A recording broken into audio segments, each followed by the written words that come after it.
పక్షిరాజుల వలె రెక్కలు చాపి పైకి ఎగురుడు, అలైక పరిగెత్తుడు, సమస్యలుగా దేవుడు మన ఒక ప్రత్యేకమైనటువంటి ఉద్దేశంతో ఏర్పాటు చేసుకున్నాడు. ఏ ఒక్కరు కూడా నశించడం ఆయన ఇష్టం కాదు. ఆ రోజు ఇశ్రాయేలుకి భౌతిక సంబంధమైనటువంటి దీవెనలు ఇచ్చి వారిని కాపాడాడు. ఈ రోజు మనల్ని కూడా అలా కాపాడుతూ ఉన్నాడు. ఆయన కాపాడకపోతే 94వ కీర్తన 17, 18, 19 వచనాల్లో రాయబడిన మాట ఏంటంటే, యెహోవా నాకు సహాయము చేసి ఉండని యెడల నా ప్రాణము శీఘ్రంగా మౌనమందు నివసించి ఉండును.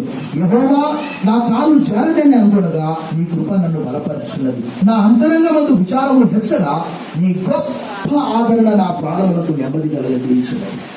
ఈ కరోనా టైంలో చాలా మంది చనిపోయారు మా చర్చిలో. కానీ చచ్చిపోయినటువంటి వాళ్ళ దగ్గర అక్కడే ఫ్రీచర్ దగ్గరనే కూర్చొని ప్రార్థన చేసి దాదాపు ఒక 15-20 మంది చనిపోయారు. అక్కడే ఫ్రీజర్ ఉంది, ఇక్కడే కూర్చొని ఒక గంటన్నర ప్రార్థన చేశారు, పాటలు పాడమన్నా. మరి మా పిల్లలు పాస్టర్ గారు, డాడీ నువ్వు బయటికి వెళ్తున్నావు, నీ ద్వారా మా కృష్ణుడు మన అందరం చచ్చిపోతున్నాం అంటే దాదాపు నేను 6 months అయింది హౌస్ విజిటింగ్కి వెళ్ళక. ఎవరైనా చనిపోతే సమాధి చేయడము, ఏదైనా ప్రత్యేక కూడిక ఉంటే వెళ్ళడం. ప్రభువునందు ప్రియులారా, మానవులకు భయం, చావంటే భయం. కానీ దేవుడి వాక్యంలో రాయబడ్డ మాట ఏంటంటే, దేవుడు మనకు శక్తియు, ప్రేమయు, ఇంద్రియ నిగ్రహం గల ఆత్మనే ఇచ్చింది, కానీ పిరికితనం గల ఆత్మను ఇవ్వలేదు. లోక సంబంధమైనటువంటి వారు ప్రతి విషయంలో విచారిస్తారు. కానీ మన ప్రభు మనతో కూడా ఆయన మనల్ని మర్చిపోయినటువంటి సమయము, సందర్భం అంటూ ఎప్పుడు లేనే లేదు. ఇశ్రాయేల్ ప్రజలు కూడా అనుకున్నారు, మనందరికీ తెలుసు, చాలా సందర్భాల్లో మనం అనుకుంటాం. సియోను అనుకున్నదట, యెషయా గ్రంథం 49వ అధ్యాయం 13, 14, 15 వచనాల్లో సియోను ఏమనుకున్నదంటే, యెహోవా నన్ను మరచి ఉన్నాడు అని అనుకున్నాడు. అంటే ఇశ్రాయేల్ ప్రజలు. అప్పుడు దేవుడు అన్నాడు, స్త్రీ తన గర్భమున పుట్టిన చంటి బిడ్డను మరుచునా, కరుణింపకుండా తానైనా మరుచుగా నేను మరలను. చూడము, నేను నా అరచేతుల మీద చెక్కి ఉన్నాను, నీ ప్రాకారములు నిత్యము నా ఎదుట ఉండదు అని దేవుని వాక్యం చదువుతాం. కానీ నేను మా ఇంట్లో టీవీ కనెక్షన్ లేదు, కొన్ని సంవత్సరాలు అవుతుంది, టీవీ చూసినంత టైం లేదు. Where is the time? Bible చదవడానికి, ప్రార్థన చేయడానికి సమయం లేదు. వారానికి 3-4 ప్రసంగాలు తయారు చేసుకున్నాను. ఇంకా ఆ టీవీ చూసే టైం ఎక్కడిది? No time. ప్రభునందు ప్రియులారా, ఈ రాత్రి ప్రభు మనందరినీ కూడా కనుపాపవలే కాపాడాడు. కీర్తనకారుడు 17వ కీర్తన 8-9 వచనాలు చెప్తున్నాడు. అంటే దాని యొక్క ఉద్దేశం ఏంటి అని అంటే, మున్ముందు మనము ఆయనను ఇంకా ఎక్కువగా అనుభవించాలని. ఎందుకంటే 34వ కీర్తన 8వ వచనంలో అంటాడు, O taste and see that the Lord is good, యెహోవా ఉత్తముడని రుచి చూచి తెలుసుకోండి. మనకు ఆదివారం మాంసం రుచే తెలుసు. అలా నెల్లూరియన్స్ అంటారు కదా, నెల్లూరు వాళ్ళు రకరకాల వంటలలో బిట్ట. కానీ మరి వాక్యం ఈరోజు నేను ఒక 10 అధ్యాయాలు చదవాలనుకుంటారా? వచ్చే ఆదివారం కొరకు ఏదన్నా ఒకటి ప్రిపేర్ చేసుకోవాలి. తప్పకుండా ఒక బిర్యానీ తయారు చేసుకోవాలి, ఒక ఫిష్ కర్రీ తయారు చేసుకోవాలి, ఒక రోహలు తయారు చేసుకోవాలి. కానీ వాటికంటే నీ వాక్యములు నా జిహ్వకు ఎంతో మధురములు, అవి నా నోటికి తేనె కంటే తీపిగా ఉన్నాయి. 119వ కీర్తన 105వ వచనంలో రాయబడ్డాయి. 103వ వచనం. రాత్రి ప్రభు మనందరినీ కూడా ఇంతకాలం కాపాడాడంటే దాని యొక్క అర్థం ఏంటంటే, 16వ కీర్తనలో 2-3 వచనాల్లో చెప్తున్నాడు. అక్కడ 16వ కీర్తన 2వ వచనంలో ఏమంటారంటే, ప్రభువే, చదవండి, నీవే ప్రభుడు, నీకంటే నాకు క్షేమాధారం ఏది? 3వ వచనంలో అంటే, నేను ఇలాగందును భూమి మీద ఉన్న భక్తులే శ్రేష్ఠులు, వారు నా కేవలము. ఇలాంటి సహవాసము దావీదు ఆస్థానంలో దినవృత్తాంతములు 1వ గ్రంథం 23వ అధ్యాయం 5వ వచనంలో 4000 మంది గాయకులు. నిజంగా దేవునికి ఇష్టమైనటువంటిది ఏంటి అంటే స్తుతి, కృతజ్ఞత. భక్తుడు అంటాడు, 116వ కీర్తన 8వ వచనంలో అంటాడు, you have delivered my soul from death, eyes from tears, feet from stumbling. మరణము నుండి నా ప్రాణమును, కన్నీళ్లు విడవకుండా నా కళ్ళను, జారి పడకుండా నా పాదములను నీవు తప్పించు. మనం వేసే ప్రతి అడుగు కూడా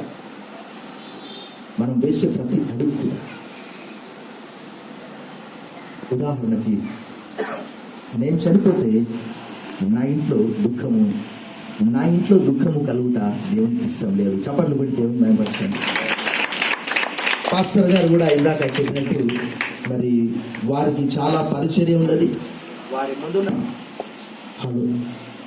ముందున్నటువంటి పరిచర్య ఇంకా 2021లో మనందరికి తెలుసు. 2020 తీసుకొచ్చినటువంటి ఆ కష్టము ఇంత అంత కాదు, ఎవరిని బయటికి వెళ్లకుండా చేసింది, ఒకరితో ఒకరు మాట్లాడుకోకుండా చేసింది. చర్చిలో అయితే ఒకరితో ఒకరు ఇట్లా పక్కన మాట్లాడేవాళ్ళు, ఇప్పుడు కొంచెం దూరంగా మాస్క్ వేసుకొని. ఈ 2020 తీసుకొచ్చినటువంటి కష్టాలు ఇన్ని అని కాదు, కానీ దేవుడు భక్తుడు దావీదు ఎలా అయితే అంటాడో, మరణం నుండి నా ప్రాణమును, కన్నీళ్లు లేకుండా నా కండను, జారి పడకుండా నా పాదమును తప్పించున్నావు. అదే 116వ కీర్తన 12-13 వచనాలు అంటాడు, what shall I return to the Lord for all his bounty, blessings and benefits. యెహోవా నాకు చేసిన ఉపకారములన్నిటికీ నేను ఏమి చెల్లింతును. రక్షణ పాత్ర చేత పుచ్చుకొని యెహోవా నామమున ప్రార్థన చేస్తానంటాడు. దేవునికి కావలసింది వెండి, బంగారము, ఇత్తడి, రాగి కాదు. 141వ కీర్తన 2వ వచనంలో కీర్తనకారుడు అంటాడు, నా ప్రార్థన నీకు ధూపం వలెను, నేను చేతులెత్తుట సాయంకాలమున నీకు నైవేద్యం వలె అంగీకారములగునుగాక. దేవునికి కావాల్సింది స్తుతి చెల్లించుట యథార్థవంతులకు శోభస్కరము. దేవుడు కోరుకునేది. రీసెంట్ గా ఎంత వాటర్ వచ్చింది, లోపలికి వస్తున్నాయి వాటర్ లెవెల్ చూడాలి, మీ అందరికి తెలిసే ఉంటుంది. వాటర్ లెవెల్ చూడాలి, లోపలికి వెళ్ళాలి, ప్రార్థన చేయాలి. ప్రభా, ఎర్ర సముద్రాన్ని 2 పాయలుగా చేశావు, సముద్రం నిన్ను చూసి పారిపోయింది, యోర్దాను భయపడ్డది. 113వ కీర్తన 114వ కీర్తన 3-5 వచనాలు చదవండి. 114వ కీర్తన 3వ వచనం 5వ వచనం. సముద్రం దానిని చూచి పారిపోయాను, యోర్దాను నది వెనుకకు మళ్ళెను. 5వ వచనం. సముద్రమా, నీవు పారిపోవటకు నీకేమి తటస్థించను. యోర్దాను, నీవు వెనుకకు మల్లుటకు నీకేమి తటస్థించినది. శుక్రవారం రాత్రి అంతా వాటర్ వస్తే పాస్టర్ గారు మాత్రం పాస్టర్ తీసుకొని వెళ్ళిపోయింది. బుల్లెట్ నచ్చలో ఇంకా రాత్రంతా కంటి మీద ఒక్క సెకండ్ కూడా నిద్రలేదు. నమ్ముతారో లేదు, ఫస్ట్ టైం ఇది. ఒక్క సెకండ్ కూడా నిద్రలేదు. వాటర్ లెవెల్ చూడాలి, కప్పలు, పాములు అన్ని కనిపిస్తూనే ఉన్నాయి. వాటర్ లెవెల్ చూడాలి, లోపలికి వెళ్ళి ప్రార్థన చేయాలి. ప్రభా, నేను గొప్ప కార్యాలు చేసే దేవుడు, గొప్ప దేవుడు ఆయన. అయితే శుక్రవారం రాత్రంతా ఎలా వచ్చాయో, శనివారం అంతా కూడా మళ్ళీ పెన్నాల్లోకి వాటర్ ఎత్తుతున్నాయి. ఎంత వాటర్, ఇప్పటికి కారు వెళ్ళలేదు. ఈ రోజు మీరు చూసింటారు. ప్రభునందు ప్రియులారా, మన కష్ట నష్ట దుఃఖ వ్యాధి బాధల్లో యెషయా గ్రంథము 63వ అధ్యాయము 9వ వచనంలో రాయబడ్డ అద్భుతమైన మాట ఏంటంటే, వారి యావత్ బాధలో ఆయన బాధ నొందెను, తన సన్నిధి దూత చేత వారిని రక్షించడం. మనం కష్టపడ్డప్పుడు ఆయన చంకలు కొట్టుకొని నా బిడ్డకు బాగైంది అనుకునే దేవుడు కాదు. ఆయనే మన బలహీనతలను వహించుకుని మన రోగములను భరించునని ప్రవక్త అయిన యెషయా గ్రంథంలో రాయబడిన లేఖనం నెరవేరింది. మత్తయి సువార్త 8:17. రాత్రి ఆ గొప్ప దేవుడు ఆయన మానవునిగా ఈ లోకానికి వచ్చాడంటే, ఇందాక చెప్పిన యెహోషువ గ్రంథము 22వ అధ్యాయం 22వ వచనం అందరు కలిసి ఒకసారి చదవండి. యెహోషువ గ్రంథం 22:22. The book of Joshua chapter 22 verse 22.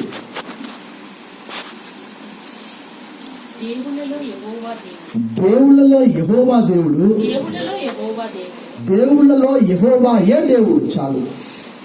ఇలాంటి దేవుడు మనకి భూమి మీద మన కొరకై, మనందరి కొరకై ఆయన పరలోకాన్ని విడిచి, ఆయన మహిమ, ఆయన సింహాసనము, ఆయన ఘనత అంతా కూడా విడిచిపెట్టి మానవుల కొరకు.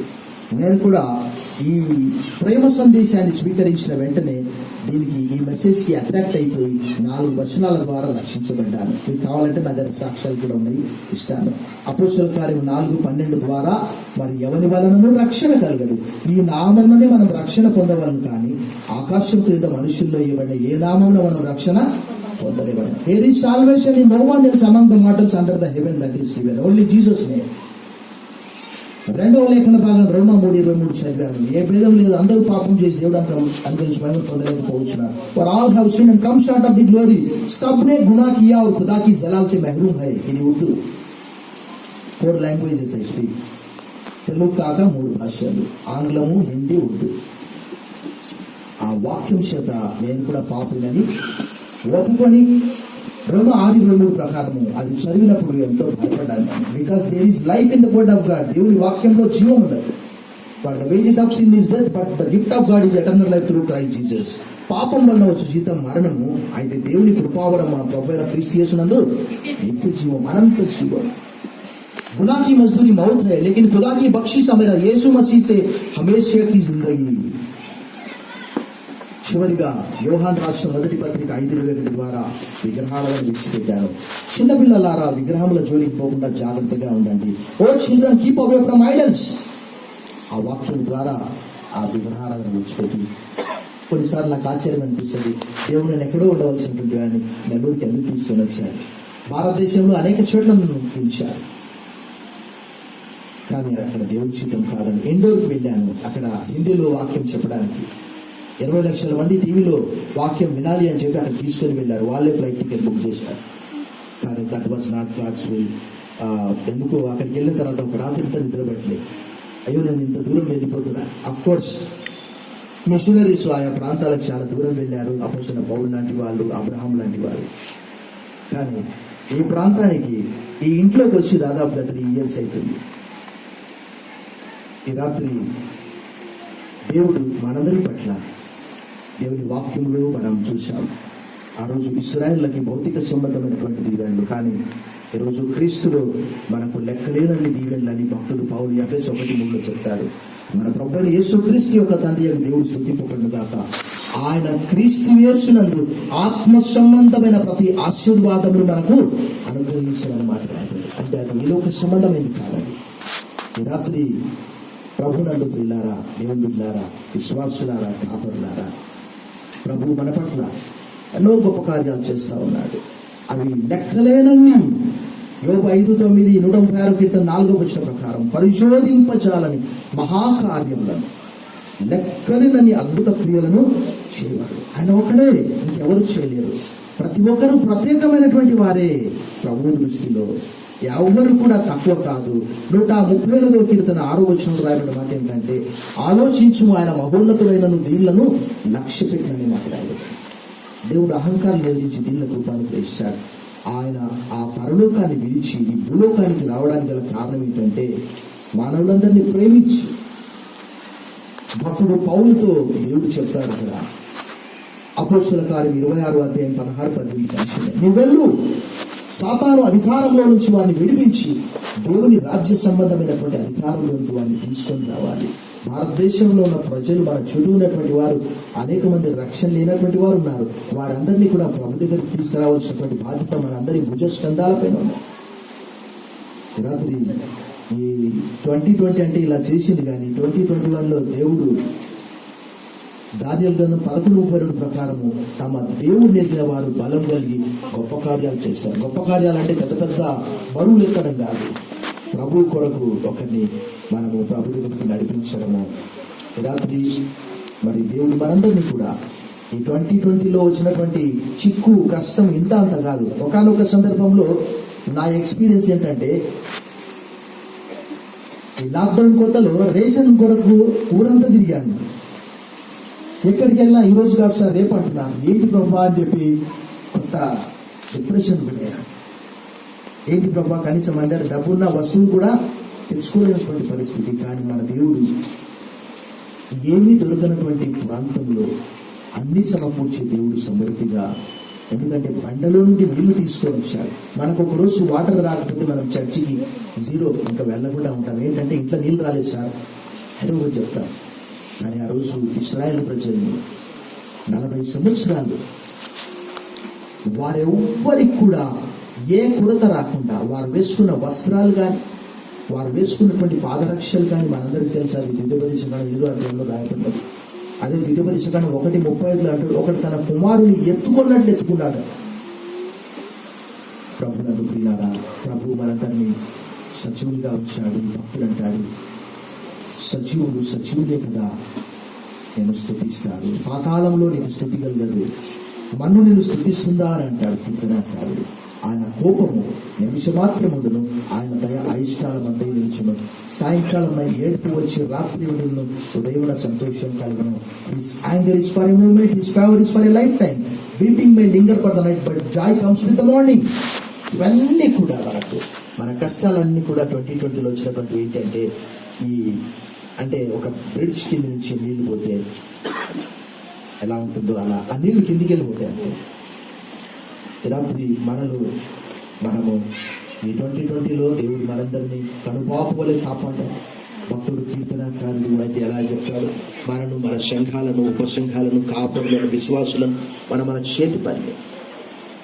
సో యెహోవా నాకు సహాయము చేసి ఉండని ఎడల నా ప్రాణము శీఘ్రముగా మౌనమందు నివసించి ఉండును అనే మాట 94వ కీర్తన 17వ వచనంలో కీర్తనకారుడు అంటాడు.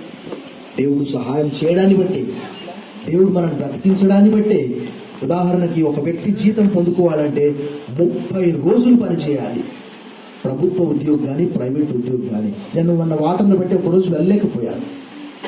ఒక పాస్టర్ గారిని పిలిస్తే అక్కడ గెస్ట్ స్పీకర్ వాళ్ళకి 2000 ఇవ్వాలి. ఒక వారం అంటే ఓకే, ఇంకా 4-5 వారాలంటే ఈ పాస్టర్ వాక్యం చెప్పాడు కాబట్టి వేరే పాస్టర్ కావాలి. దేవుడు సంవత్సరం అంతా మనకు పని చేయడానికి బలం ఇచ్చాడు. అనారోగ్యం నుంచి దూరం చేశాడు. నీకు ఆరోగ్యం కలగ చేసేది నీ గాయములను మాన్పేదను అన్నాడు. మలాకి గ్రంథం 4:2లో అయితే నా నామందు భయభక్తులు గల వారికి మీకు నీతి సూర్యుడు దయించును, అతని రెక్కలు మీకు ఆరోగ్యం కలగజేయను కనుక మీరు బయలుదేరి కురవిన దూడల వలె గంతులు వేస్తారని అక్కడ రాయబడింది. ప్రభునందు ప్రియులారా, ఈ సంవత్సరం అంతా కూడా దేవుడు మనకు 62వ కీర్తన 11వ వచనం ప్రకారం బలము తనదని ఒకసారి దేవుడు అంటే దావీదు కవి 2 మార్లు వినిపించింది. ఈరోజు మనం ఇక్కడ కూర్చున్నామంటే మన భక్తి కాదు, మన శక్తి కాదు, దేవుడు మనందరినీ అలా ఉంచాడంతే.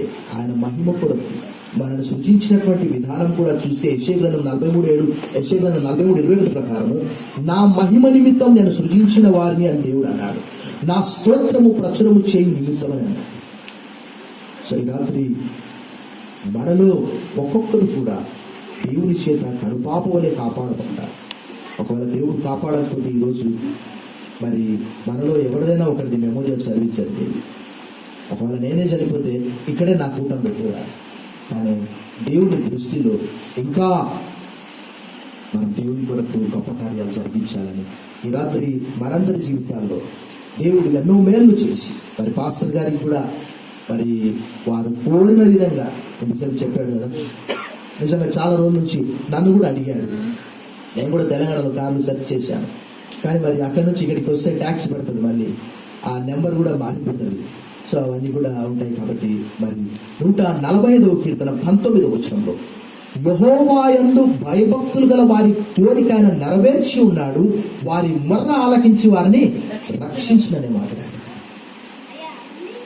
సో తన బిడ్డలకు ఏది అవసరతనో అవన్నీ సైజ్ కానీ ఏదైనా ఎటువంటి వస్త్రాలు కావాలి, ఏ కారు కావాలి, సో దేవుడు తన బిడ్డల్ని ఎప్పుడు కూడా ద్వితీయోపదేశకాండంలో రాయబడ్డ మాట 15వ అధ్యాయం 5వ వచనంలో ఎవరైతే నా మాట వింటారో మీలో బీదలు ఉండదని చెప్పాడు. అనగా నువ్వు తలగా ఉంచుతాను కానీ తోకగా, నువ్వు అనేకులకు అప్పిచ్చేదవు కానీ నువ్వు అప్పు చేయవు.